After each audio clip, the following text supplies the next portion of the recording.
नमस्कार, स्वागत है आपका और आपके साथ मैं हूं सुरभि तिवारी। तो ईरान और अमेरिका के बीच एक समझौता हो चुका है जिसने कि दोनों देशों के हथियारों को फिलहाल खामोश कर दिया है और इस खामोशी की मियाद फिलहाल 15 दिन है। सीज फायर के तहत अगले 2 हफ्तों तक हॉर्मुज स्ट्रेट खुला रहेगा। ईरान के विदेश मंत्री ने यह कहा है कि इस दौरान जहाजों की सुरक्षित आवाजाही ईरानी सेना की मदद से सुनिश्चित की जाएगी, यानी हॉर्मुज स्ट्रेट से गुजरने वाली शिपिंग कंट्रोल्ड ट्रांजिट के तहत होगी और समझौते के तहत में अमेरिका और इजराइल अपने हमले रोकेंगे। ईरान भी हमले बंद करेगा। इस दौरान हॉर्मुज स्ट्रेट से तेल, गैस और अन्य जहाजों की सुरक्षित आवाजाही ईरानी सेना की मदद से ही हो पाएगी। इसके बाद से अमेरिका और ईरान के बीच 10 अप्रैल को औपचारिक बातचीत होगी। पाकिस्तान की राजधानी इस्लामाबाद में जो बातचीत शुरू हुई, अब वही दूसरी तरफ देश में विपक्ष ने सरकार पर सवाल उठा दिया। कांग्रेस के वरिष्ठ नेता जयराम रमेश ने सोशल मीडिया एक्स पर पोस्ट में विदेश नीति और कूटनीति को लेकर के सरकार को घेरने का काम किया। वहीं दूसरी तरफ ईरान की तरफ से आए बयान में यह कहा गया है कि युद्ध विराम का मतलब यह नहीं कि युद्ध खत्म हो चुका है। बात सही भी है, शर्तों पर हुए समझौते से भले ही दोनों देशों ने हथियार नीचे रख दिए हों, लेकिन ये कब तक आखिर ये शस्त्र नहीं उठाएंगे, हथियार नहीं उठाएंगे, अभी ये कह पाना बहुत मुश्किल है। 15 दिन की मियाद आगे बढ़ेगी या फिर नई रार की तरफ बढ़ेगी, इसे लेकर आशंका नाजायज नहीं है। अब इस पर हम अपने मेहमानों के साथ में चर्चा भी करेंगे, लेकिन उससे पहले आपको दिखाते हैं एक खास रिपोर्ट।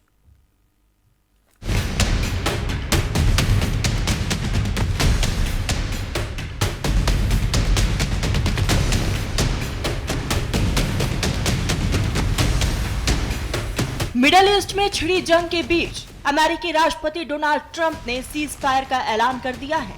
ट्रंप ने घोषणा की कि अमेरिका ईरान के साथ 2 सप्ताह के संघर्ष विराम के लिए सहमत हो गया है।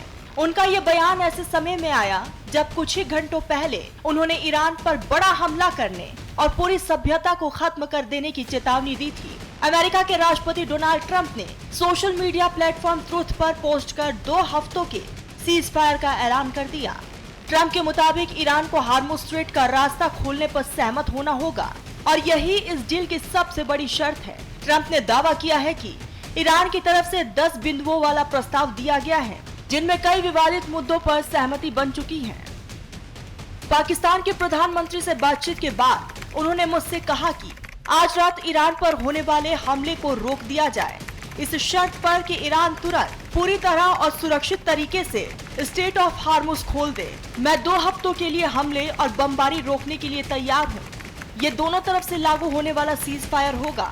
हम ऐसा इसलिए कह रहे हैं क्योंकि हम अपने सभी सैन्य लक्ष्य पहले ही हासिल कर चुके हैं और ईरान के साथ लंबे समय की शांति के लिए समझौता काफी आगे बढ़ चुका है। हमें ईरान की तरफ से 10 बिंदुओं का प्रस्ताव मिला है जिस पर बातचीत हो सकती है। पहले के ज्यादातर विवादित मुद्दों पर अमेरिका और ईरान के बीच सहमति बन चुकी है। अब ये 2 हफ्ते का समय इस समझौते को पूरी तरह से अंतिम रूप देने के लिए दिया जा रहा है। अमेरिका के राष्ट्रपति के तौर पर और मध्य पूर्व के देशों की तरफ से भी मुझे खुशी है कि इतना पुराना मुद्दा अब सुलझने के करीब है। हार्मुज खोलने की शर्त पर सीज फायर, दोनों पक्षों की तरफ से सीज फायर, ईरान से सभी विवादित मुद्दों पर सहमति बनी। ईरान से 10 सूत्री प्रस्ताव प्राप्त हुए।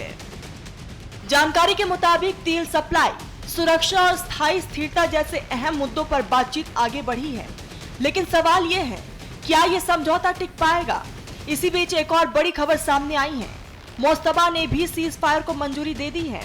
द न्यूयॉर्क टाइम्स की रिपोर्ट में दावा किया गया है कि ईरान के सुप्रीम लीडर ने इस प्रस्ताव पर हरी झंडी दे दी है। साथ ही ईरान के सुप्रीम नेशनल सिक्योरिटी काउंसिल की तरफ से भी बयान जारी किया गया है। ईरान की 10 शर्तें क्या? हमले पूरी तरह बंद हो, सभी सेक्शंस हटाए जाएं, फ्रीज किए गए एसेट्स वापस मिले, जंग का स्थायी अंत, अमेरिकी सेना की वापसी, नुकसान की भरपाई, हार्मुज स्ट्रेट पर कंट्रोल, सुरक्षित आवाजाही लेकिन शर्तों के साथ, प्रति जहाज फीस का प्रस्ताव, क्षेत्रीय संघर्ष भी खत्म हो। डोनाल्ड ट्रंप ने 2 सप्ताह के लिए संघर्ष विराम का ऐलान किया है। इस पर पाकिस्तानी प्रधानमंत्री शहबाज शरीफ का भी सीज फायर पर बयान सामने आया है। शहबाज ने कहा, अमेरिका ईरान के बीच 10 अप्रैल को इस्लामाबाद में सीज फायर की शर्तों पर बैठक होगी। शहबाज शरीफ ने एक्स पर पोस्ट कर लिखा, मुझे ये ऐलान करते हुए बड़ी खुशी हो रही है कि ईरान और अमेरिका अपने सहयोगियों के साथ लेबनान और अन्य सभी क्षेत्रों में तत्काल प्रभाव से युद्ध विराम पर सहमत हो गए हैं। मैं इस दूरदर्शी कदम का हार्दिक स्वागत करता हूं और दोनों देशों के नेतृत्व के प्रति गहरी कृतज्ञता व्यक्त करता हूं। मैं उनके प्रतिनिधि मंडलों को 10 अप्रैल को इस्लामाबाद में सभी विवादों के समाधान के लिए एक निर्णायक समझौते पर आगे की बातचीत के लिए आमंत्रित करता हूं। दोनों पक्षों ने बुद्धिमानी और सूझबूझ दिखाई है, जिससे शांति और स्थिरता आने की उम्मीद है। हम पूरी उम्मीद करते हैं कि इस्लामाबाद वार्ता स्थायी शांति प्राप्त करने में सफल होगी और आने वाले दिनों में और भी अच्छी खबरें साझा करने की कामना करते हैं। ट्रंप ने 2 हफ्ते के लिए सीज फायर का ऐलान किया। ईरान इजरायल ने भी सीज फायर की सहमति दी। शुक्रवार को इस्लामाबाद में होगी बातचीत। सीज फायर के दौरान हार्मुज खोलने पर सहमति। सीज फायर के दौरान ईरान के 10 सूत्री प्रस्ताव पर चर्चा। ट्रंप की डेडलाइन से 1.5 घंटे पहले सीज फायर। 40 दिनों की जंग के बाद सीज फायर। सीज फायर में लेबनान भी शामिल। ईरानी मीडिया का जंग में ईरान की जीत का दावा। सीज फायर के बाद तेल के दाम 17% गिरे। हार्मुज स्ट्रेट, जहां से दुनिया का करीब 20% तेल गुजरता है, अगर ये रास्ता खुलता है तो ग्लोबल मार्केट को बड़ी राहत मिल सकती है। लेकिन अगर डील टूटी तो दुनिया फिर से तेल संकट और जंग की आग में झुलस सकती है। 2 हफ्तों का ये सीज फायर वाकई शांति की दिशा में पहला कदम है या सिर्फ रणनीतिक चाल? क्योंकि इतिहास गवाह है, मिडिल ईस्ट में हर शांति के पीछे एक बड़ा खेल छिपा होता है। फिलहाल दुनिया की नजरें टिकी हैं अगले 14 दिनों पर, जहां हर घंटे बदल सकता है हालात का रुख। सीज फायर की ये घड़ी शांति लाएगी या नई जंग का रास्ता खोलेगी, ये आने वाला वक्त ही बताएगा। Bureau report, news India. और अब इससे पहले हम चर्चा की शुरुआत करें, इस बीच एक बड़ी खबर है। रक्षा मंत्री राजनाथ सिंह ने बड़ी बैठक बुलाई है। ग्रुप ऑफ मिनिस्टर्स की दोपहर 3 बजे ये बैठक बुलाई गई है। पश्चिम एशिया के ताजा हालात को लेकर के चर्चा होगी। तो फिलहाल ये बड़ी खबर इस वक्त आपको बता रहे, रक्षा मंत्री की ओर से ग्रुप ऑफ मिनिस्टर्स की दोपहर 3 बजे ये बैठक बुलाई गई है। तो पश्चिम एशिया के ताजा हालात को लेकर के चर्चा की जाएगी। आपको याद होगा कि इससे कुछ दिन पूर्व में भी इसी तरह मिडिल ईस्ट को लेकर के जो चल रही जंग थी उसको लेकर चर्चा की गई थी, बैठक हुई थी। और अब एक बार फिर राजनाथ सिंह की ओर से ये बैठक बुलाई जा रही है। रक्षा मंत्री है राजनाथ सिंह और उनकी ओर से दोपहर 3 बजे बैठक का आयोजन किया गया है। ग्रुप ऑफ मिनिस्टर्स की आज दोपहर 3 बजे में ये बैठक होगी और मिडिल ईस्ट के नए हालातों को लेकर के, हालिया हालातों को लेकर के चर्चा की जाएगी।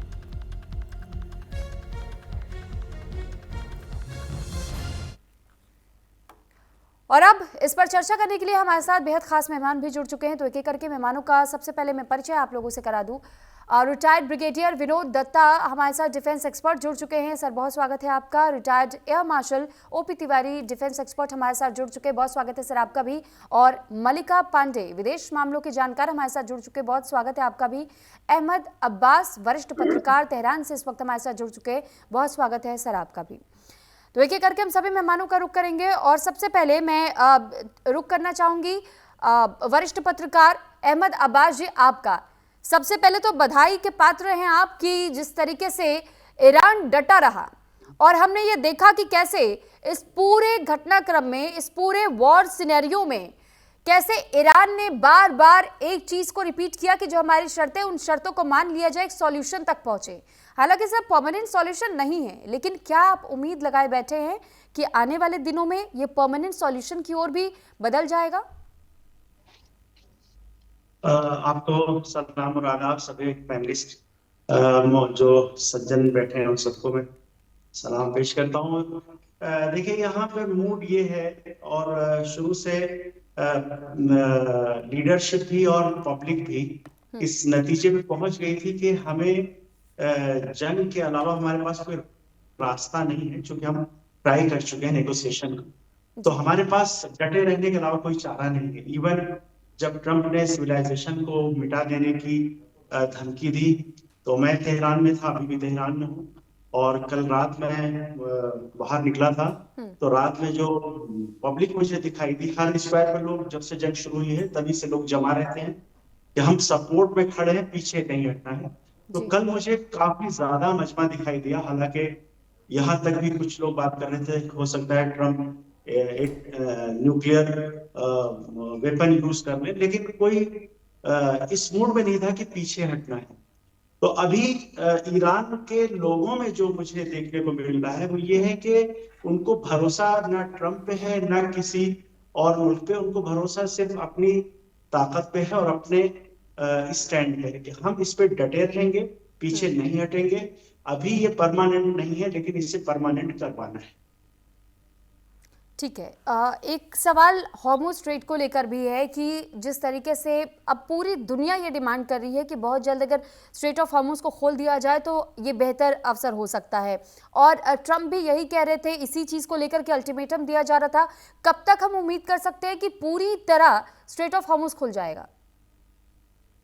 मैं तो खुद भी इंडियन हूँ, मेरा भी यही दिल चाहता है कि स्टेट ऑफ हॉर्मुज से इंडिया का जो भी सामान जाता है वो उस तरह से जाए जैसे पहले जाता था। लेकिन ईरान में जो मूड है, जितना इन्होंने वॉर झेली है, जितनी जी। कुर्बानियां हैं, अपनी लीडरशिप पूरी शहीद कर दी गई, सुप्रीम लीडर शहीद कर दिए गए, अब ईरान में कोई भी ऐसा नहीं है जो इससे पीछे हटने की बात करे। वो कह रहे खोलेंगे, लेकिन एक मैकेनिज्म के साथ खोलेंगे, और यहाँ पर एक टैक्स जरूर रहेगा।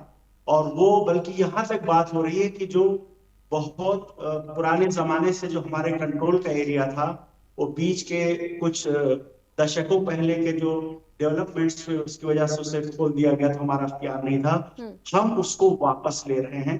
यहाँ पर टेरिटोरियल वाटर ही है, इंटरनेशनल वाटर जैसी कोई चीज स्टेट ऑफ हॉर्मुज में नहीं है, चूंकि ये 21 नॉटिकल माइल है, कुछ इस तरह की बात होती है जो चौड़ाई है, आधी उसमें ओमान की और आधी ईरान की। तो ये खुल जाएगा, पूरी तरह से खुल जाएगा, लेकिन ये है कि कंट्रोल ईरान का रहेगा। ये चीज मैं यहाँ पर देख रहा हूँ, लोगों का मूड जो है, और मुझे नहीं लगता कि कोई भी ओहदेदार इससे पीछे हटने की हिम्मत भी कर पाएगा, ठीक है। जिस तरह के माहौल यहाँ पे बन गया है। ठीक है सर, मैं लौट रही हूँ आपके पास। हमारे साथ retired brigadier Vinod Dutta sir भी जुड़े हुए हैं, सीनियर डिफेंस एक्सपर्ट हैं आप। सर, मैं आपसे भी अब हाल की स्थिति को थोड़ा सा और डिटेल में जानना समझना चाहूँगी कि सर, जिस तरीके से हमने देखा कि ईरान की जब सरकार की ओर से लोगों से अपील की गई कि अगर आप नहीं चाहते कि आपका इंफ्रास्ट्रक्चर पूरी तरह बर्बाद कर दिया जाए इस जंग के दौरान, आप एक ह्यूमन चेन फॉर्म कीजिए। सर, वो एक अपील जिसने पूरे ईरान को एक बार फिर से यूनाइट कर दिया, और उस एक अपील से हमें इतनी पावर दिखाई दी कि शायद ट्रम्प भी ये समझ गए कि इतना आसान नहीं है एक सिविलाइजेशन को समाप्त कर पाना। लेकिन सर, इस वक्त जिस स्टेज पर हम देख रहे हैं इन दोनों देशों को, सर, अमेरिका और ईरान के बीच में अभी सीज फायर की बात हुई है, इजराइल अब भी हमले कर रहा है, इजराइल के साथ में डील नहीं हुई है। देखिए, अमेरिका ने सीज फायर डिक्लेयर किया है, लेकिन इजराइल को उसने कॉन्फिडेंस में लिया है। हालांकि इजराइल इस सीज फायर से इत्तेफाक नहीं रखता, क्योंकि अमेरिका और इजराइल दोनों अलाइज हैं। तो बड़े भारी हृदय से नेतन्याहू साहब ने इसको एक्सेप्ट किया है, विद ए कैविएट के साहब, मैं लेबनान में अपने जो हमले हैं वो मैं बदस्तूर जारी रखूंगा। लेकिन ईरान ने बिल्कुल साफ और वाज़ेह कर दिया था कि साहब, हमारे जो प्रॉक्सीज हैं उनके ऊपर कोई आंच नहीं आनी चाहिए, और हिजबुल्लाह क्योंकि लेबनान में ज्यादा बहुतायत में है, तो उन्होंने कहा था कि साहब वहां हमले भी रोके जाए। इजराइल का अपना एक एजेंडा है, क्योंकि देखिए नेतन्याहू साहब, आजकल क्या हो रहा है कि जो इंटरनेशनल पीस इतनी फ्रेजाइल हो गई है कि हर आदमी, मतलब अगर कोई राष्ट्राध्यक्ष है या कोई पॉलिटिकल लीडर है, उसके अपने जो पर्सनल मुद्दे हैं उनको लेके आजकल जंग छेड़ दी जाती है।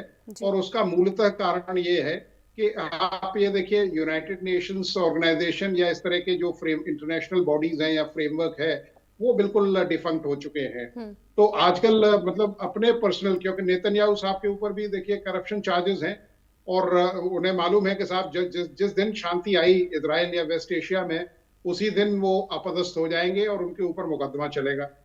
तो ये सब चीजें वहीं आप देखिए, ट्रम्प साहब का भी वही है, वो तो ऑलरेडी मतलब उनके मग शॉट्स लगे हुए हैं, उनको वो तो बेल पे हैं, और जिस दिन वो प्रेसिडेंटशिप छोड़ेंगे उनके ऊपर भी एप्स्टीन फाइल और इन सब के मुकदमे चलेंगे। तो ये जो पर्सनल अपनी जो ग्रज है या पर्सनल जो आपकी अपने जो मिसकंडक्ट्स हैं उनके छिपाने के लिए आप पूरे विश्व को ऐसे उसमें झोंक नहीं सकते। रही बात ईरान की, क्योंकि ईरान अगर अमेरिका ये कह रहा है कि साहब इंफ्रास्ट्रक्चर बचा लेते, ईरान का तो करीब 130-135 बिलियन का ऑलरेडी नुकसान हो चुका है, अमेरिका का भी करीब 200-250 बिलियन नुकसान हो चुका है। तो ईरान के पास अब बहुत ज्यादा कुछ होने को है नहीं। लेकिन हाँ, ईरान जिस तरह से अपना मतलब मस्कुलर नेशनलिज्म का इजहार कर रहा है, वो ये बताता है कि राष्ट्र सर्वोपरि है। आप देखिए, इससे पहले रिलीजियस मतभेद हो सकते हैं, पॉलिटिकल मतभेद होते हैं, हर देश में होता है, ऐसा नहीं है, डेमोक्रेसीज में भी होता है। लेकिन आज जो लीडरशिप के ऊपर इन्होंने हमला किया है अली खamenei साहब की, उससे पूरा ईरान और शिया समुदाय इकट्ठा हो गया है, और वो अमेरिका के लिए आज भारी पड़ रहा है। अमेरिका को अपनी जान बचाना मुश्किल हो रहा है, क्योंकि अमेरिका देखिए, ट्रम्प साहब को न तो वहां जो पार्लियामेंट है उसका सपोर्ट मिल रहा है, और ना ही वहां जन जो सैलाब है उसका भी कोई समर्थन नहीं है।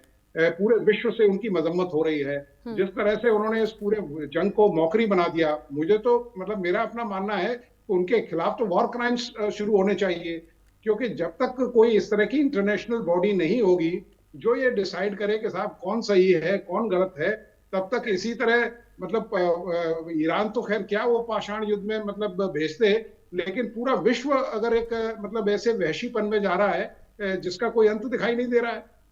आप ये बताइए कि किसी सभ्यता को, देश को खत्म करना इतना आसान है? उन्होंने क्या इसको वेनेजुला समझ रखा है या कुछ और समझ रखा है?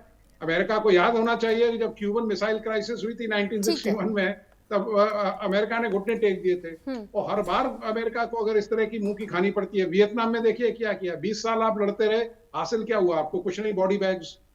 तो यहाँ भी उनका यही हश्र होने वाला था। आपने पूरी, आप एक तरफ कहते हैं कि साहब मैं शांति दूत हूँ, दूसरी तरफ आप लोगों को लड़वा रहे हैं, आप स्कूली बच्चों के ऊपर हमले कर रहे हैं, जिनीवा कन्वेंशन की आपने बिल्कुल धज्जियां उड़ा दी।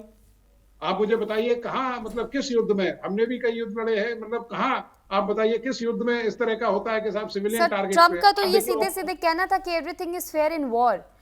मैं आपके पास लौट रही हूँ, लेकिन इस बीच एक बड़ी खबर है कि भारतीयों को ईरान छोड़ने की सलाह दी गई है। भारतीय दूतावास ने क्या और एडवाइजरी जारी की है। तेहरान के भारतीय दूतावास ने यह एडवाइजरी जारी की है, जल्द से जल्द ईरान छोड़ दे। भारतीय दूतावास की ओर से एडवाइजरी जारी की गई है, और ये कहा गया है कि अगर अब तक भी कुछ भारतीय ईरान में रह रहे हैं तो फिर उनसे ये कहा जा रहा है कि अभी भी समय है और जितनी जल्दी हो सके आप ईरान छोड़ दीजिए। तो फिलहाल देखिए, एक तरफ जहां सीज फायर की बात सामने आई है, वहीं दूसरी तरफ अभी भी भारतीय दूतावास की ओर से अब एक बार फिर ये एडवाइजरी जारी करते हुए, और ये एम्बेसी ऑफ इंडिया है लेकिन ये तेहरान की ओर से जारी किया गया है। तेहरान में जो हमारी भारतीय दूतावास है उनकी ओर से एडवाइजरी जारी करते हुए लोगों से अपील की गई है कि वो जितनी जल्दी हो सके उतनी जल्दी ईरान खाली कर दे। तो फिलहाल एक बार फिर हम मेहमानों का रुख कर ले हैं, और ओपी तिवारी सर, अब मैं आपका रुख कर रही हूँ। सर, जब हम इस तरीके के एयर स्ट्राइक के सिचुएशंस देखते हैं, इस बीच हम ये देख रहे हैं कि सीज फायर तो हो गया, लेकिन फिर भी सीज फायर करने के बाद भी सर दनादन बैलिस्टिक मिसाइलें दागी जा रही हैं इजराइल पर। इजराइल कभी पलटवार कर दे रहा है यहां ईरान पर। तो ये डील जो हुई है अमेरिका और ईरान तक ही सीमित रह जाएगी क्या? मध्यस्थता पाकिस्तान की ओर से कराई गई, इसका क्या फायदा निकला? आउटकम अभी भी पूरी तरीके से हम 100% नहीं देख रहे हैं। दूसरी ओर इस एडवाइजरी को किस तरीके से देखेंगे? ये भारतीयों से वहां अपील की जा रही है कि अभी भी अगर आप वहां हैं तो तुरंत आप छोड़ दीजिए ईरान। सर, क्या आने वाले दिनों के लिए ये संकेत है एक तरीके का? सुरभि, देखिए, भारतीय दूतावास का जो डिसीजन है, एक विंडो मिली है, 28 तारीख से शुरू हुआ था, उसके बाद एक विंडो मिली है, उसमें निकलने का कुछ चांस नहीं था। जहां तक जैसे दत्ता साहब बता रहे थे कि जहां तक अमेरिका का सवाल है, ट्रंप का सवाल है, ये तो क्या कह रहे हैं क्या करेंगे इसका कोई भरोसा नहीं है जी। फिलहाल तो जैसे वो 62% जनता उनके खिलाफ खड़ी हो गई है अमेरिका में।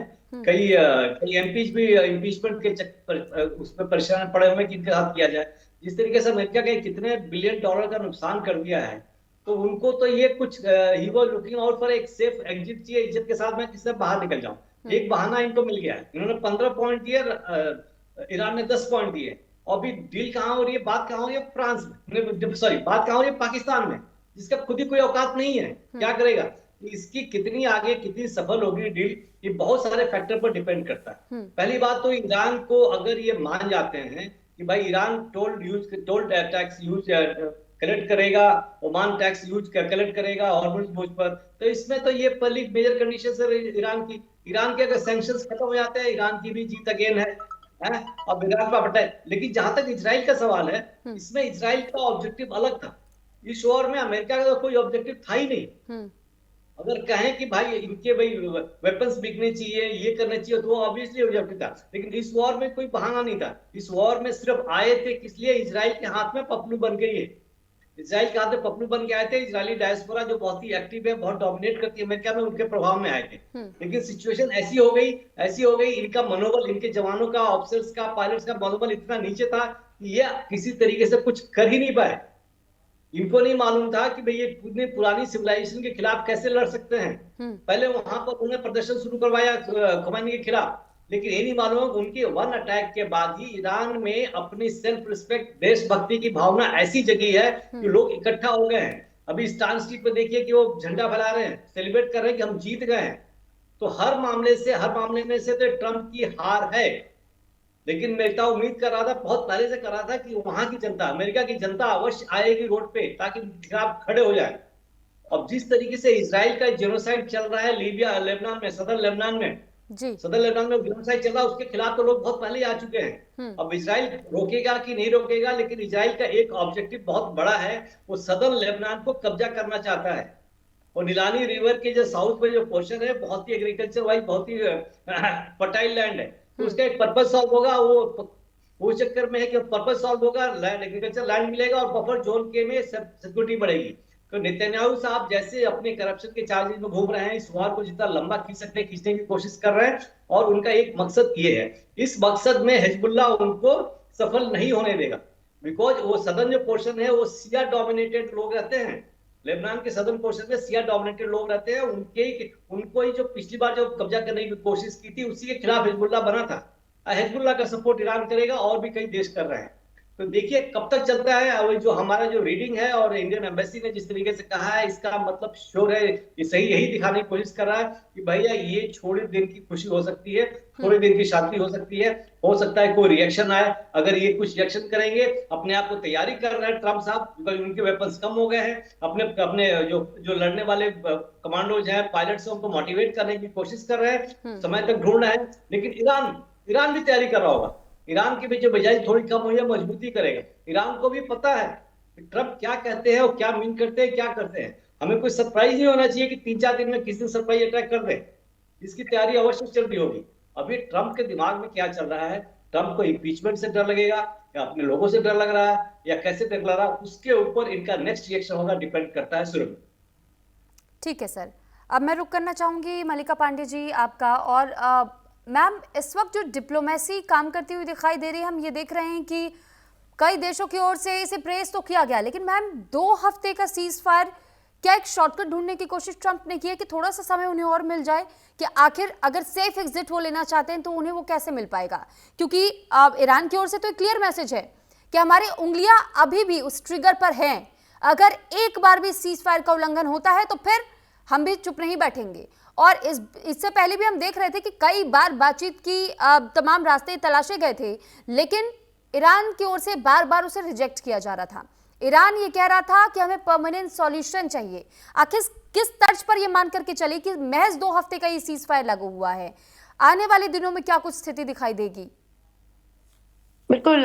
नमस्कार सुरभि जी। सबसे पहले तो जो ट्रम्प का आप देखिए, जो वो चाहते थे रिजीम चेंज ईरान में हो, मुझे लगता है वो तो उन्हीं के यहाँ चालू हो गई है। कल मैं काफी लोगों के बयान पढ़ रही थी, इनफैक्ट डेमोक्रेट्स है, अटॉर्नी जनरल्स हैं, उन्हीं के जर्नलिस्ट हैं जो मागा बेस्ड सपोर्टर हैं, वो बता रहे हैं कि भाई 25th अमेंडमेंट लाओ और इसको इम्पीच करो, इस प्रेसिडेंट को। तो जहां वो रिजीम चेंज, उनके जो चीफ ऑफ आर्मी स्टाफ है रैंडी जॉर्ज, उनको हटा दिया जाता है। पीट हेग्सेथ पूरे आर्मी में उनके सफल कर रहे हैं। एक वॉर के टाइम में मतलब आप पूरी आर्मी में उथल पुथल कर रहे हैं। पेंटागन के ऑफिशियल्स उनके अगेंस्ट आ गए हैं, सुप्रीम कोर्ट के कितने जजेस जो वो खुद अपॉइंट करते हैं टैरिफ के टाइम पर और उन्हीं के अगेंस्ट फिर बोलने लग जाते हैं। तो हम रिजीम चेंज इंटरनली ज्यादा देख रहे हैं as compare to Iran, to be honest Surbhi ji, इस पॉइंट पर। जहां तक बात आती है, आप जैसे आपने बताया कि देखिए डोनाल्ड ट्रंप का जितने भी बयान हैं, अगर हम शुरुआत से देखें, जैसे ही कुछ एक्शन टाइम आता है तो वो अपने एक्सटेंशन लेते जाते हैं। 48 आवर्स का अल्टीमेटम देते हैं, फिर 5 दिन का देते हैं, उसके बाद 2 हफ्ते का देते हैं। कहीं ना कहीं उनका टाइम फ्रेम एक्सटेंड करते हुए दिखता है। और फिर वो बात करते हैं कि अच्छा हमने ईरान को धूल चटा दी है, हमने सब कुछ। तो आज तक अगर धूल चटा दी है तो आज भी स्ट्रेट ऑफ हॉर्मुज खुला क्यों नहीं है? आज भी वो ईरान के रिजीम को, जिसको पहले दिन उन्होंने सुप्रीम लीडर रिमूव कर दिया था, जिसके 40 से ऊपर कमांडर्स मार दिए गए हैं, जिसके लोग इतना एंटी रिजीम थे पहले और अमेरिका का कहीं ना कहीं साथ दे रहे थे, वो आज हमने देखा कि कल आप देखें कितनी भारी मात्रा में, जब ईरानियन प्रेसिडेंट ने वो ट्वीट लिखा है कि आप पावर प्लांट्स के आगे एक मैन फोर्ट्रेस बनाइए।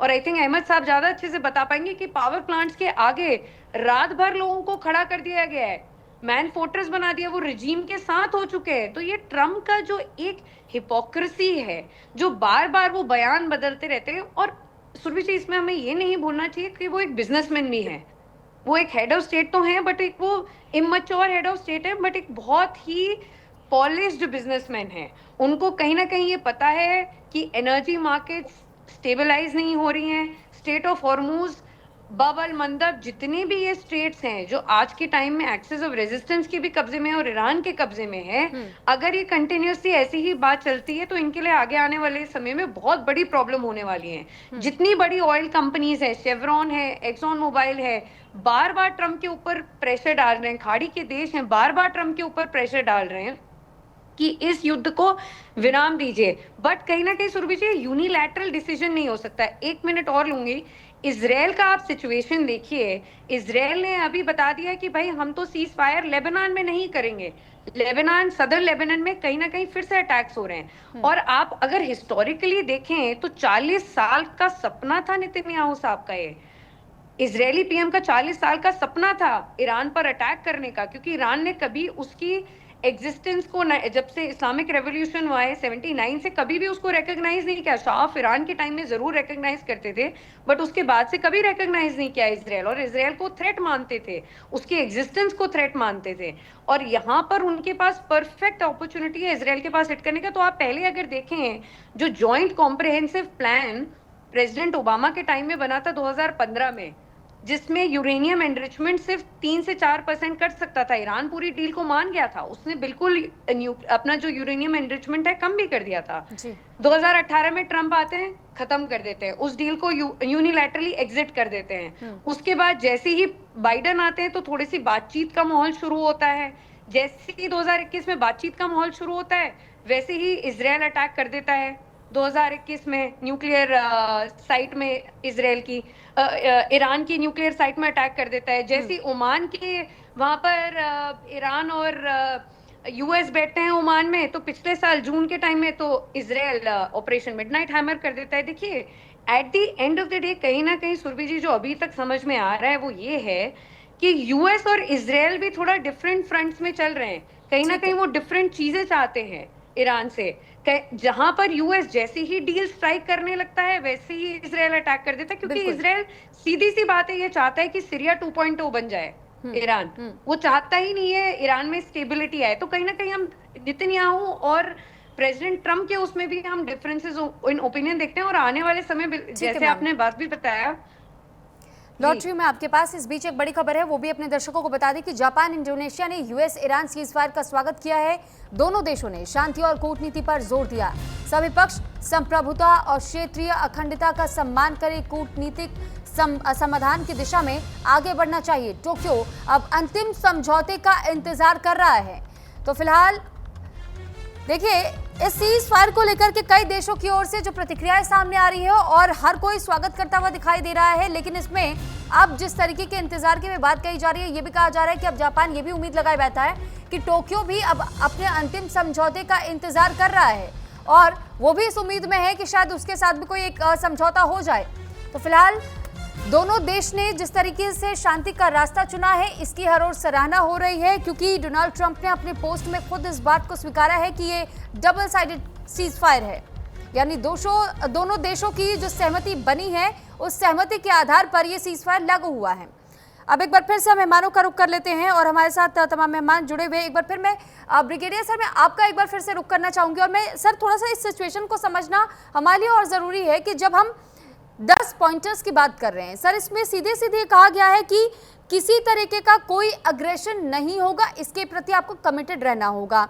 इसके अलावा सर स्ट्रेट ऑफ हॉर्मुज का पूरा कंट्रोल ईरान के पास चला जाए। सर स्ट्रेट ऑफ हॉर्मुज के उस रास्ते के लिए इतनी सारी चीजें अब तक हो गई, उस तेल के कब्जे को लेकर के लड़ाई की शुरुआत हुई, रिजीम चेंज तो हवाला दे रहे थे सिर्फ ट्रंप, लेकिन उनकी निगाहें तो कहीं और थी, निशाना वो कहीं और साध रहे थे।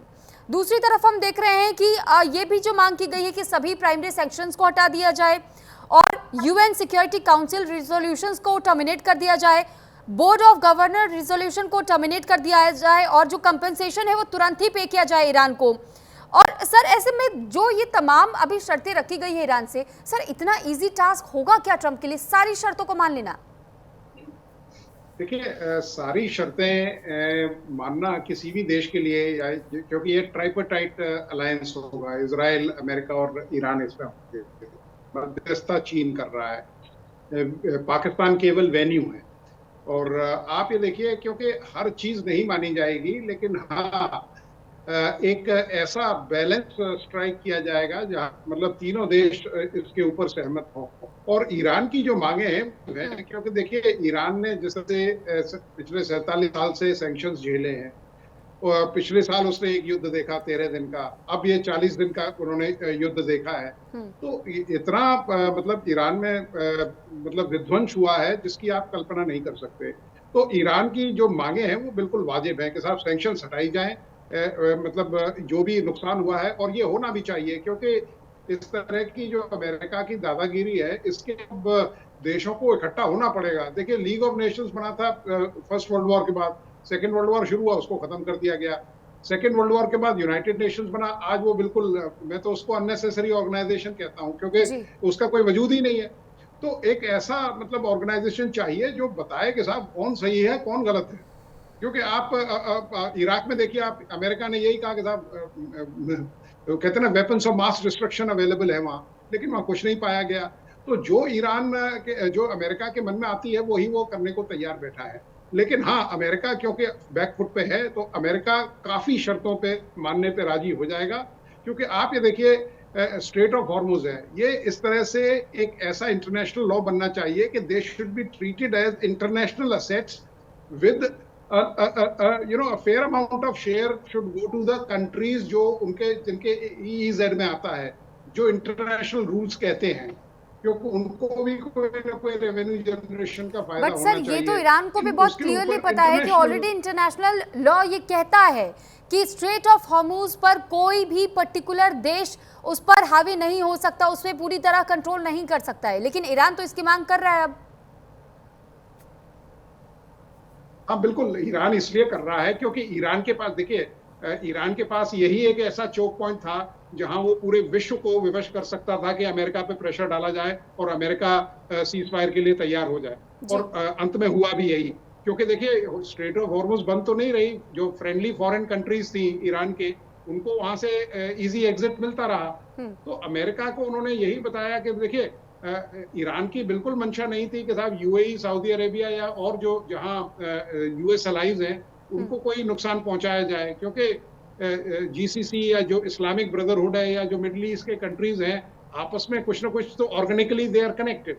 तीसरी चीज ये थी कि उनको यही मैसेज देना था कि साहब अमेरिका अब आपकी सुरक्षा नहीं कर सकता, अगर कोई देश आपके लिए खड़ा हो सकता है या आपकी सुरक्षा प्रदान कर सकता है तो वो केवल ईरान और ईरान है। और ये बिल्कुल बात और सीमेंट इसमें लग गया है कि ईरान किस तरह से अपना जो एरिया है उसकी सुरक्षा कर सकता है। अमेरिका ने जिस तरह से घुटने टेके हैं, अमेरिका जिस तरह से बिल्कुल आज की तारीख में वो बताता है कि साहब, वो कहते हैं ना कि बहुत लंबी थी कि साहब 7-8 दिन में इसको वाइंड अप करके वहाँ जो मेरा कोई स्टूज होगा उसको मैं बिठा दूंगा और पूरा ऑयल और जो भी है उसके जितने बेनिफिट्स हैं वो अमेरिका लेगा। लेकिन हुआ इसके बरखिलाफ। और देखिए आजकल के जो वॉरफेयर में है कोई भी देश अकेला नहीं लड़ता। आप ये देखिए मतलब भारत ने भी आप देखिए जब पाकिस्तान पे ऑपरेशन सिंदूर में हमला किया था तो भारत को मालूम था, भारत ने बिल्कुल सर्जिकल स्ट्राइक्स किए क्योंकि हमें अपना ऑब्जेक्टिव मालूम था। जैसे ही हमारे ऑब्जेक्टिव अचीव हुए भारत ने बिल्कुल कॉन्फ्लिक्ट टर्मिनेशन दे दिया। हालांकि ऑपरेशन सिंदूर अभी भी खुला हुआ है, अभी भी इट इज ऑन, लेकिन भारत ने इसको एस्केलेट करने की कोशिश नहीं किया। जो रेगुलेटेड और कैलकुलेटेड जो रिटेलिएटरी जो मेजर्स थे वो लिए, क्योंकि अगर युद्ध कोई ज्यादा लंबा खिंचता है, रूस और यूक्रेन देख लीजिए, हमास का देख लीजिए, या ये यूएस इजराइल ईरान वॉर देख लीजिए, क्योंकि अब ये वॉर जो है वो ओपन एंडेड हो गए हैं, कोई इनकी कोई म्याद नहीं है। तो इन सब चीजों को मद्देनजर रखते हुए अब देशों को ये सोचना पड़ेगा कि भाई अब जो रण कौशल है या जो वॉरफेयर की परिभाषा है उसको री इंजीनियर किया गया। जी ठीक है सर, मैं लौट रही हूँ आपके पास। अहमद अब्बास जी, अब मैं आपका रुख करना चाहूँगी। और सर, अब तक तो हम ये सुन रहे थे कि ट्रम्प बार बार ये कहते हैं कि हम जंग जीत गए, हम जंग जीत गए। अचानक ऐसा क्या हो गया कि जंग जीतने के बाद भी सीज फायर कराने की नौबत आ गई और उसके बाद से अब वो ना जंग जीतने ना हारने की बात कर रहे हैं। लेकिन ईरान तो अब खुले तौर पर वो ये कह रहा है, और वो भी सीना चौड़ा करके कह रहा है कि हम जीत चुके ये जंग। जी ऐसा ही है, ईरान में यही सोच है, लेकिन बहुत ही कॉशियसली के नजर है लोगों की इस बात पे कि जो 10 पॉइंट्स हैं वो इस्टेब्लिश हो जाएं और ये परमानेंट उसमें रेजोल्यूशन में ये परमानेंट सॉल्यूशन में तब्दील हो जाए। ये अभी इंतजार है लोगों का, और लोग वाकई भी सड़क छोड़ने को तैयार नहीं थे। बहुत सारे लोग ये कह रहे थे कि हमें भरोसा है नहीं, हम अभी भी डटे रहेंगे, लगे रहेंगे कि ये परमानेंट सीज फायर हो जाए। आप मेरी आवाज मिल रही है आपको जी मैडम? जी बिल्कुल सर, आ रही है। मैं 2-3 पॉइंट यहाँ पर ऐड करना चाहूंगा, अगर आप अनुमति दें, अगर सहमत। एक तो ये कि मेरा बड़ा ये दिल चाह रहा था एक इंडियन होने के नाते कि ये एवेन्यू इस्लामाबाद के बजाय नई दिल्ली होता। नई दिल्ली यानी भारत जितना बड़ा देश है और जिस तरह के उसके रिश्ते ईरान या इस पर्शियन गल्फ के मुल्कों से है या अमेरिका से है, उसको अगर ध्यान में रखें तो पाकिस्तान कहीं टिकता नहीं भारत के सामने। तो एक तो मेरा नहीं मालूम कितना ये प्रैक्टिकल है, लेकिन ऐसा दिल चाहता है कि डिप्लोमेसी कुछ ऐसी होती कि ये इसका सेंटर ईरान हिंदुस्तान नई दिल्ली होता है, ये जो डिप्लोमेटिक एक्सचेंजेस हो रहे हैं। दूसरी एक चीज और मैं ये कहना चाहूंगा कि इस रीजन में जो मुझे नजर आ रहा है, यानी पूरे वेस्ट एशिया के, जिसमें ईरान है, इराक है, लेबनान है, यमन है, ये यहाँ पर एक्सिस ऑफ रेजिस्टेंस बहुत मजबूती के साथ आगे बढ़ता आया है और अब इस जंग के बाद इसकी मजबूती और ज्यादा बढ़ेगी। तो हम जो कभी वो हुतीस को टेररिस्ट और हिजबुल्लाह को टेररिस्ट और इनको ऐसे अगर कहते रहेंगे और ईरान को कहेंगे कि ये टेररिज्म का सपोर्टर है, मैंने देखा कुछ लोग, ज्यादा नहीं, बहुत लोग सब इंसाफ से बात करते हैं। तो हमें ऐसा लगता है कहीं ना कहीं हम जमीनी सच्चाई से दूर हो रहे हैं। हमारा जो नैरेटिव बन रहा है वो यहाँ जमीन पे जो चल रहा है उससे कुछ अलग जा रहा है। थोड़ा सा इसको हमें एक बार से फिर से देखना पड़ेगा, समझना पड़ेगा, और इंगेजमेंट थोड़ा ऐसा करना पड़ेगा कि जैसे खाली अमेरिका के साथ साथ नहीं। जैसे हम एक बात मिसाल दें, ईरान और इंडिया की गैस पाइपलाइन का प्रोजेक्ट बहुत पुराना है, 90s में उस पर बात हो रही थी। अमेरिका के दबाव की वजह से वो खत्म हो गया। अभी चाबहार पोर्ट का जो कुछ भी है, अमेरिका के दबाव की वजह से हम देखते हैं वो खटाई पढ़ते पढ़ते पता नहीं इस वक्त किस पोजीशन में है, ऐसा लगता है हो गया। ऐसा से चाहते हैं कि भारत एक अच्छा एक्टर हो, ऐसे लोगों के साथ खड़ा हो कि जब जिस तरह का डेवलपमेंट हो तो ऐसा ना हो कि सारे स्टेक्स उसके निकल गए, सारे एग्स उसके दूसरे बास्केट में हैं, ऐसा हो जाए। ठीक है अहमद जी। अब मल्लिका पांडे जी, मैं आपसे भी ये ज़रूर जानना चाहूँगी कि इस वक्त जो भारत की डिप्लोमेसी है वो किस तरीके से काम कर रही, क्योंकि हमने इस बीच में देखा है कि ईरान ने वो पूरा भरोसा जताया, लेकिन इंडिया का जो स्टैंड रहा है वो रणनीतिक तौर पर रहा है और उस स्ट्रैटेजी की सराहना हर एक्सपर्ट ने की है। और ये कहा जा रहा है, अभी जैसे अहमद अब्बास जी भी कह रहे थे कि हम ये उम्मीद लगाए बैठे थे कि शायद वो दिल्ली वो सेंटर हो सकता था जहां पर अगर ये टेबल टॉक होता तो ज़्यादा अच्छा रहता, क्योंकि बहुत घनिष्ठ मित्र के तौर पर हमेशा से ईरान ने भारत को देखा और समझा है। अब इसी तरफ हम जब ट्रंप का रुख करते हैं तो ये सिचुएशन भी थोड़ी सी ट्रंप की ओर से भी समझनी जरूरी हो जाती है कि ट्रंप ने जिसका राग अलापा कि हम रिजीम चेंज करेंगे वो हुआ नहीं, हम स्ट्रेट ऑफ हॉर्मुज को खुलवा करके दम लेंगे वो भी बल के दम पर, वो भी हुआ नहीं, हथियारों के बलबूते वो नहीं करा पाए, उन्हें इंतजार करना पड़ा और ईरान से बातचीत करनी पड़ी, समझाइश देनी पड़ी। ऐसे में ट्रंप के हाथ क्या लगा इस युद्ध में आके? सुरभि जी, ट्रम्प के हाथ कुछ भी नहीं लगा। ट्रम्प के हाथ उनकी एक नेगेटिव अप्रूवल रेटिंग लगी। उन्होंने पूरी दुनिया में, ना केवल अमेरिका में, एक क्रेडिबिलिटी खो दी है, बल्कि पूरे विश्व में जो अमेरिका की हम देखते थे एक गारंटर ऑफ पीस की क्रेडिबिलिटी हुआ करती थी, अमेरिका की जो छवि थी कि अमेरिका क्रेडिबिलिटी के लिए जाना जाता था, वो भी अब हम देख रहे हैं कहीं ना कहीं वो रेटिंग कम हो चुकी है। 8 मिलियन से ऊपर जब प्रोटेस्टर ना केवल अमेरिका में आते हैं पर पूरे विश्व में उनके खिलाफ खड़े हो जाते हैं। हम कंटिन्यूसली देख रहे हैं कि काफी नेटो भी जो अमेरिका के साथ खड़ा रहता था, आज भी नेटो हमेशा उनको आंख दिखा रहा है, नेटो कहीं ना कहीं आंख दिखा रहा है आज के टाइम में अमेरिका को। तो कंटिन्यूसली देखिए वो छवि अमेरिका की डिक्लाइन होते जा रही है एज अ सुपर पावर भी।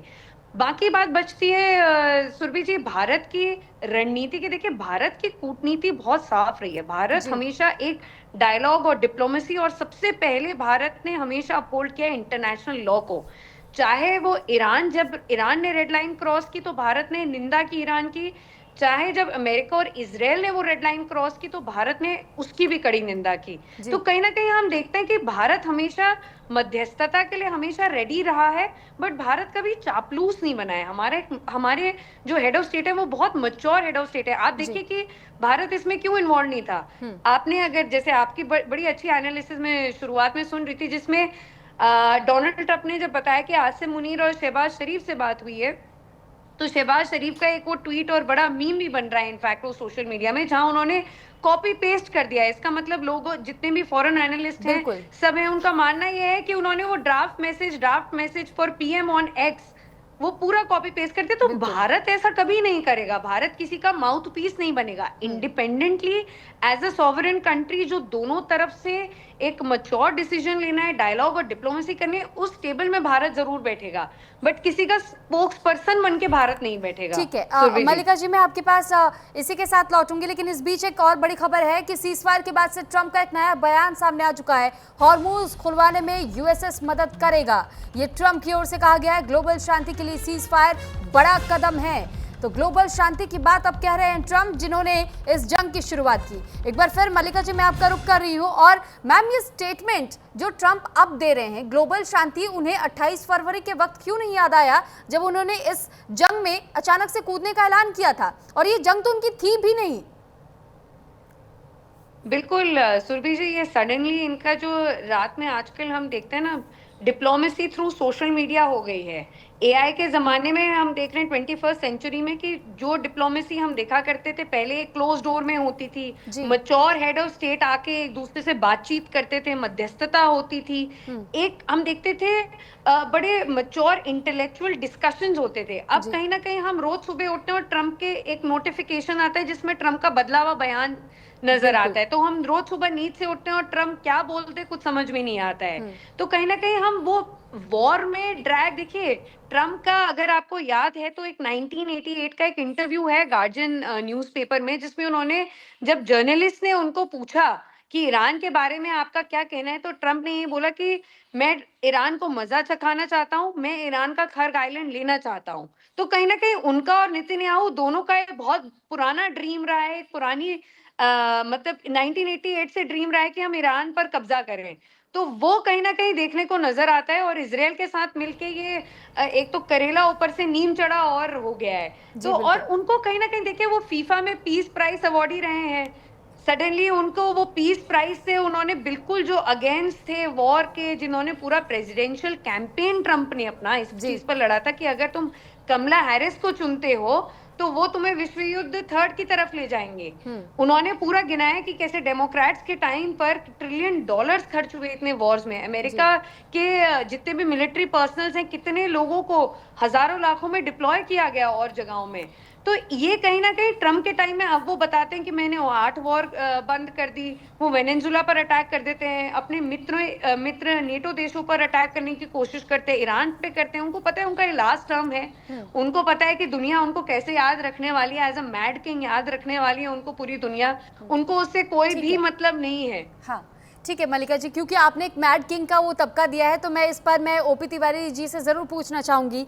सर, आप प्रेसिडेंट की उपाधि कोई छोटी मोटी उपाधि नहीं है और हम ये देख रहे हैं कि ट्रम्प शायद उस रिस्पॉन्सिबिलिटी को समझ नहीं पाए और इसीलिए आज उन्हें मैड किंग भी कहा जा रहा है। यहाँ तक कि हमने ये भी देखा है कि वो अपने स्टेटमेंट्स बार बार बदल रहे होते हैं, वो अपनी क्रेडिबिलिटी पर खुद एक बहुत बड़ा क्वेश्चन मार्क खड़ा कर रहे थे। वो पहले अल्टीमेटम देते हैं कि हम 5 दिन तक सीज फायर रखेंगे और इस बीच में हम टेबल टॉक भी करेंगे, उसके बाद फिर वो अल्टीमेटम थोड़ा और बढ़ा देते हैं, फिर हम देखते हैं 48 घंटे का अल्टीमेटम, उसके बाद फिर वो अल्टीमेटम बढ़ जाता है। तो सर ये जो बार बार चेंजेस उनके स्टेटमेंट्स में आए, उसके इतर हम देख रहे हैं कि आपके कंधों पर जो जिम्मेदारी है आप उस जिम्मेदारी को पूरा तो कर नहीं पा रहे हैं। आपके खिलाफ इस वक्त अमेरिका की जनता चिढ़ी हुई बैठी है, आपको बाहर का रास्ता दिखाने की कोशिश आपके मिनिस्टर्स की ओर से किया जा रहा है। दूसरी ओर हम देखते हैं कि ट्रम्प ऐसी भी बयानबाजियां कर रहे हैं कि जब मेरा राष्ट्रपति का ये कार्यकाल समाप्त हो जाएगा तो मैं वेनेजुएला से जाकर के चुनाव लड़ूंगा क्योंकि मुझे वहां सबसे ज्यादा पसंद किया जाता है। वो किस थॉट में, किस दुनिया में जी रहे हैं, उनके दिमाग में क्या चल रहा होता है? बच्चों का खेल नजर आता है क्या उन्हें? सुरभि देखिए, अमेरिका के रिस्पेक्ट में अगर कहें कि ट्रम्प प्रेसिडेंट अपनी मर्जी से काम कर रहे हैं, मैं इस बात से पूरी तरह से सहमत नहीं। कि वहाँ जो डीप स्टेट है, इंडस्ट्रियल स्टेट है, जो बिजनेस लॉबी है, वो सब इनके साथ है। उनके प्रेशर में आके ये डिसीजन अकेले नहीं प्रेसिडेंट लेता वहाँ पर लॉन्ग टर्म स्ट्रेटेजी प्लान चलते रहते हैं। इस स्ट्रेटेजी प्लान्स में खाली ट्रम्प को ब्लेम करना तो ठीक नहीं है। ट्रम्प ने तो भाई कैटलिस्ट बन गए हैं तो आगे बढ़ा रहे हैं, चीज कर रहे हैं, लेकिन ये स्टेटमेंट अमेरिका से पहले ही चला आ रहा है। देखिए, मैं 2003 से बात, ईरान के खिलाफ ये लोग खड़े थे, ईरान पे करना है। अभी पूरे अमेरिका को और ट्रम्प को कहिए कि पाकिस्तान के एटम बम से कोई परेशानी नहीं है जी, जबकि वहां ज्यादा टेररिस्ट है। अब खाली इनको ईरान के बम से परेशानी है, अभी से नहीं, बहुत पहले से कर रहे हैं। तो इनके ऊपर जो प्रभाव है, जिसके काम करते हैं, ये इंडस्ट्रियली जैसा बता रही थी मलिका, कितना अच्छा एनालिसिस कर रही थी, तो कि भाई ये तो जहां तक बिजनेसमैन है, जहां तक उनके डिफेंस कंपनीज का ऑर्डर का सवाल है, ट्रम्प जीत गए हैं। जहां तक शेयर मार्केट का सवाल है, इनकी कंपनी आगे बढ़ गई है, ट्रम्प जीत गए हैं, ट्रम्प का मकसद पूरा हो गया है। लेकिन ट्रम्प का जो है ऑपरेशन जो है, ये तो बहुत पहले क्रिएट कर दिया, क्या कहते हैं क्या नहीं कहते। जब तक इंडियन डायस्पोरा का इनको वोट चाहिए था तो बस खाली मोदी जी भारत सब कुछ था।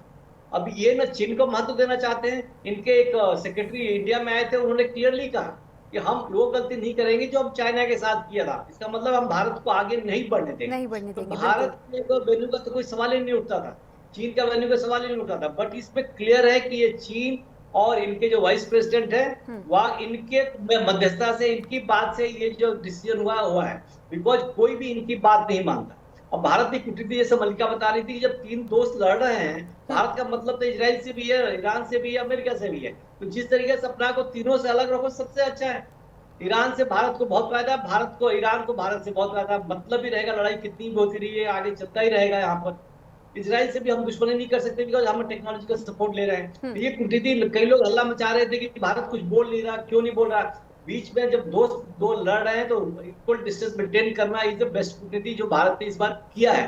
बिकॉज भारत की जनता को इतनी परेशानी नहीं हुई है जितनी कि विश्व में बाकी देशों में। ओके सर, मैं इसी जवाब के साथ मैं आपके पास दोबारा लौटूंगी, लेकिन इस बीच कुछ और बड़ी खबरें हैं जो हमें दर्शकों को भी बतानी है। तो ये सीज फायर के लिए अमेरिका की ओर से भी देखिए 15 शर्तें रख दी गई हैं। ईरान के साथ में 15 सूत्रीय समझौता हुआ है, ये ट्रम्प की ओर से कहा गया है। और ट्रम्प ये भी कह रहे हैं कि ज्यादातर शर्तों पर अब तक सहमति बन चुकी है। समझौते के लिए एक मजबूत ढांचा भी मौजूद है और दोनों तरफ से देखिए, क्योंकि अपनी अपनी शर्तें रखी गई है। इस बीच एक और बड़ी खबर आपको बता दें कि सीज फायर के बाद से डोनाल्ड ट्रंप का एक नया पोस्ट सामने आया है। दुनिया में शांति के लिए बहुत बड़ा दिन है ये। ईरान भी शांति चाहता है, अब उनका सब्र टूट चुका है। ट्रंप ये दावा कर रहे हैं और ये भी कह रहे हैं कि हॉर्मुज स्ट्रेट खुलवाने में मदद करने के लिए पूरी तरह अमेरिका तैयार है। हॉर्मुज स्ट्रेट खुलने से आर्थिक लाभ होगा, यह मिडिल ईस्ट का स्वर्ण युग साबित हो सकता है। तो ट्रंप अब ये बातें कह रहे हैं। वहीं दूसरी ओर एक और बड़ी खबर सामने आ रही है, जहां सीज फायर की शर्तों पर अब 10 अप्रैल से जो बातचीत शुरू होनी है, 10 अप्रैल से इस्लामाबाद में एक बार फिर बातचीत शुरू होगी और ट्रंप के विशेष दूत विटकॉफ चर्चा में शामिल होंगे। ट्रंप के दामाद जेरेड कुशनर चर्चा में शामिल होंगे। उपराष्ट्रपति JD वेंस वार्ता के लिए पाकिस्तान जाएंगे।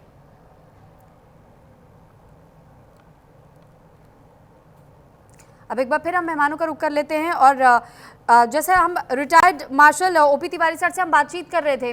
सर, मैं आपसे अब ये थोड़ा सा सिचुएशन को और मुझे बारीकी से समझना अब सर समझने की ज़रूरत है, मुझे भी और हमारे दर्शकों को भी, कि सर इस वक्त जो सीज फायर को लेकर के हम बातचीत करें, ईरान की ओर से 10 शर्तें रखी गई है, 15 शर्तें अमेरिका की ओर से रखी गई है। 10 अप्रैल के बाद ये कहा जा रहा है कि इस्लामाबाद में सब मुलाकात करेंगे, बातचीत होगी।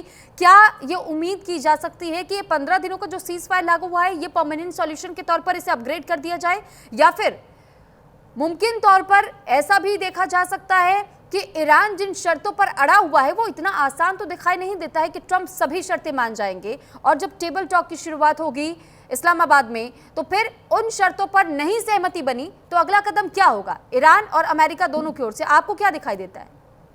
देखिए सुरभि, सीज फायर तो ईरान चाहता ही है डेफिनेटली जी, बिकॉज ईरान की बर्बादी बहुत हो चुकी है, तबाही बहुत हो चुकी है, लेकिन उसकी इनहेरेंट कुछ शक्तियां हैं जिसकी वजह से लड़ रही है और आगे बढ़ भी सकती है। ट्रंप भी चाहते हैं, लेकिन ट्रंप ये सीज फायर कब तक रुकेगा? जब तक ट्रंप के ऊपर दबाव, किसका दबाव? उनकी जनता का दबाव, अरब देशों का दबाव जो बिलियंस ऑफ डॉलर उनको देते हैं, जिनकी और सुरक्षा के लिए उन्होंने गारंटी ली थी, कर नहीं पाया, और उनकी आर्मी का दबाव जो लड़ना चाहती है कि नहीं चाहती, बिकॉज जिस तरीके चीफ ने उनको हटाया और जांच कर दिया, उन्होंने कहा कि भाई resignation is better than putting our soldiers at the risk, because उनको सही तरीके से मालूम है 1980 में एक बार उन्होंने अपने लोगों को निकालने की कोशिश की थी ईरान से, और जितने कमांडो जो गए थे सारे मारे गए थे। ये संभव नहीं है। अब ये उन्होंने एक फुल ड्रेस रिहर्सल किया, वो पायलट को रिकवर करने के लिए उन्होंने डिफरेंट ड्रेस रिहर्सल किया कि हम शायद न्यूक्लियर उसको हम रिट्रीव कर सके, लेकिन वहाँ 8 जहाज चले गए इनके, कई कमांडो चले गए, न्यूज में नहीं आया। तो आर्मी जो है तो वो भी कंफर्म्ड है, बिकॉज ये लड़ाई क्या होती है, लड़ाई आर्मी अपनी मनोबल रीजन के उससे लड़ती है, तो कारण होना चाहिए हम किससे लड़ रहे हैं, जिस तरह ईरान की जनता अपनी देशभक्ति के लिए लड़ रही है, और अमेरिका की जो पायलट्स हैं और जो आर्मी है सारी डिमोटिवेटेड है, क्योंकि वो सोचता है मैं इस पागल के लिए क्यों लड़े। तो सुरभि, किसी भी वॉर में मशीन तो इंपॉर्टेंट है ही, लेकिन man behind the machine is more important. उनकी आर्मी पूरी डिमोटिवेटेड हो चुकी है, पायलट जितने बेसिस पे थे सब भाग के रेजिडेंशियल एरिया में चले गए थे, सऊदी अरेबिया बेसिस में जितने सब चले गए थे, बिकॉज वो ईरान की जो लड़ी है IRGC है, वो अपने राष्ट्रभक्ति के लिए, सिविलाइजेशन के लिए लड़ी है। अब ट्रंप को कैसे रिएक्ट करना है डिपेंड्स ऑन उनके ऊपर क्या करना है, वो इम्पीचमेंट फेस करना चाहते हैं या वो लड़ाई करना चाहते हैं, और आर्मी मना कर रही है तभी भी नहीं कर सकते। ये देखने की बात है उनके ऊपर कितना प्रभाव आएगा, कितना प्रभाव आएगा, और उसका उल्टा प्रभाव इजराइल का भी हो सकता है। इजराइल कहे कि नहीं हमें लड़ाई लड़नी है, तो इन दोनों का बैलेंस, काउंटर बैलेंस कैसे होगा इसके ऊपर डिपेंड करता है सीज फायर कब तक, कितना समय तक चलेगा। लेकिन सर अब तक हम जो देख रहे थे कि इजराइल जिस तरीके से अटैक कर रहा था अमेरिका के साथ में मिलकर, अब क्या इजराइल के लिए उतना इजी ये वॉर रह जाएगा? अब अगर क्योंकि अमेरिका तो ये कह रहा है कि भाई हमने तो सीज फायर कर लिया है, और ये चाहे 15 दिन के लिए सीज फायर हो, लेकिन अमेरिका की इन्वॉल्वमेंट नहीं दिखाई देगी, पर इजराइल अब भी हमले कर रहा है। क्या ये पहले की तरह हमले रहेंगे, या फिर अब थोड़ा सा इजराइल को सोच समझ के थोड़ा और रणनीति मजबूत करने के साथ में उसके बाद कोई अटैक वो प्लान करेगा? देखिए, इजराइल हो सकता है ईरान के ऊपर अटैक, बट जो इजराइल का जो मेन ऑब्जेक्टिव है लिथिया रिवर के साउथ वाला पोर्शन कब्जा कर, जी वहां मैं श्योर हूँ वहां कोशिश करता रहेगा, और ये मौका उसको वीक मौका मिल जाएगा ताकि ईरान उसकी मदद न करे, और ये ग्रेटर इजराइल के जो उनके सपने थे और जो एरिया है उसके सदर्न लेबनान के उस पर कब्जा करना चाहेगा। पहले भी कर चुका था, फिर उसको वापस जाना पड़ा था लॉन्ग टाइम बैक, लेकिन ये इसका ऑब्जेक्टिव इधर ही अटैक करता रहेगा। डिपेंड्स हिजबुल्लाह कितने हिम्मत से, कितने उसका एमुनेशन से उसको काउंटर कर सके, लेकिन ईरान पर अटैक नहीं करेगा, इसकी मुझे थोड़ी बहुत एश्योरेंस है कि अमेरिका की थोड़ी बात मानेगा। ठीक है, छोटा रिएक्शन में अहमद अब्बास जी मैं आपसे चाहूंगी, आप शायद कुछ कहना चाह रहे थे सर। जी, मैंने ये कहना चाह रहा था कि ईरान ने जो 10 पॉइंट्स रखे हैं उसमें एक पॉइंट जो है वो यही कहता है कि सीज फायर हर फ्रंट पे होगा, यानी ईरान, लेबनान और यमन इसमें शामिल होंगे। जी। और जो लेबनान का फ्रंट है उसमें एक्चुअली इसी बात पर जोर दिया गया है कि इजराइल वहां अटैक नहीं करेगा।